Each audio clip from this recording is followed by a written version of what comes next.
একদিন মানুষজন ব্যস্ত থাকবে নিজেদের কাজে, ফেসবুকে পোস্ট হবে নতুন ছবি, কিন্তু আমি থাকব না। আমার নাম কেউ কেউ মনে করবে, হয়তো দোয়ায়, হয়তো ভুলে যাবে চিরতরে। সেই দিন একটা গর্ত হবে মাটির বুকে, যেখানে আমাকে শোয়াইয়া দেওয়া হবে।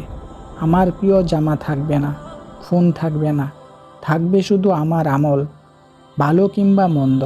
যে কবর আজকে আমাকে ভয় দেখায়, সেই কবরই হবে আমার চিরস্থায়ী বাসস্থান। তাই আজ যখন জীবন আছে, চোখে আলো আছে, বুকের মাঝে দম আছে, তখনই ঠিক করে নিতে হবে আমার পরকাল। রাসূলুল্লাহ সাল্লাল্লাহু আলাইহি সাল্লাম বলেছেন, কবর জান্নাতের বাগানসমূহ একটি বাগান, অথবা জাহান্নামের গহ্বরসমূহ একটি গহ্বর। তিরমিজি, হাদিস নাম্বার 2460। বন্ধু, মনে রেখো, এই দুনিয়া